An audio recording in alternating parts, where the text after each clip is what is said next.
Phew, we made it, Bobcats. This is the last section of the chapter on gases. What I'd like to do with this section is talk about something known as the van der Waals equation.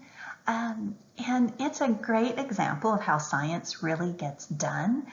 Very often we'll come up with a simple, elegant way of describing some physical process, and then we discover that under certain conditions that equation doesn't hold very well.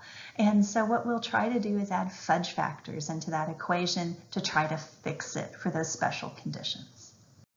All right, so here is that fudge factor equation. It's known as the van der Waals equation. I'm not going to ask you to do any calculations involving this equation, so you don't need to bookmark this or try to memorize it or anything.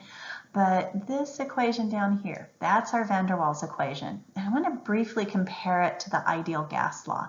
The ideal gas law says, whoops, I started writing with my mouse. I need to grab my tablet and my stylus here. All right, so PV is equal to nRT. That's our ideal gas law. It's a relatively simple mathematical formula. It's all multiplication and division. There are no funky powers or exponents or logarithms or anything weird like that in there. Relatively simple, elegant mathematical formula.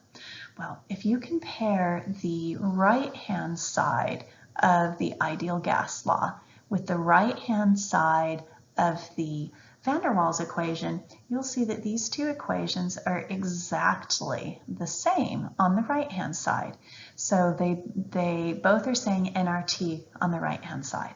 On the left-hand side, on the ideal gas law, we have a term for volume. And down here in the van der Waals equation, there's a term that includes volume, but there's this other little factor added in, or actually subtracted, minus NB. The left-hand side of the ideal gas law also has a term for pressure, and then there's a corresponding term in the first set of parentheses of the van der Waals equation. It's pressure plus a fudge factor. Well, it turns out that the ideal gas law describes most gases, most real gases, under a huge variety of conditions. But if the pressure gets to be too high or the volume of the gas gets to be too small, there are measurable deviations from what you would predict with the ideal gas law. So the van der Waals equation is a way of using these fudge factors to try to patch up the ideal gas law to try to take into account all of those deviations.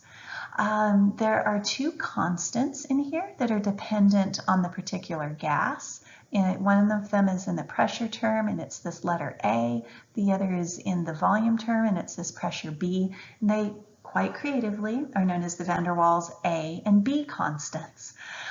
Each gas has a unique number for these van der Waals A and B constants. And if you are doing reactions and calculations at conditions of high pressure or small volumes, and you need to do one of these gas law type calculations, you really get much better agreement with experimental data if you use this van der Waals equation instead. Part of it is because in our ideal gas assumption, we're assuming that particles are non-interacting. But if the pressures get high enough or the volumes get small enough, the gas particles get to be pretty close to one another. And once they get close to each other, a couple of things happen. One is that intermolecular forces can kick in, and one gas particle can attract another gas particle by things like hydrogen bonding and dipole-dipole. Now, I know in 1341 we haven't discussed this yet, but if you're reviewing this video in preparation for the final exam, that last statement will make a lot more sense. Then the other factor is that in the postulates of the ideal gas law, we assume that in a gas, the volume is really all of this empty space between gas particles. The gas particles themselves are assumed to be mathematical point particles with no length, width, or depth, so that they have zero volume themselves. So if the particles are squished really close to one another, the actual volume of the molecules themselves starts to come into play. And so basically in this volume term, this fudge factor is attempting, let's see, I lost my pen, there it is.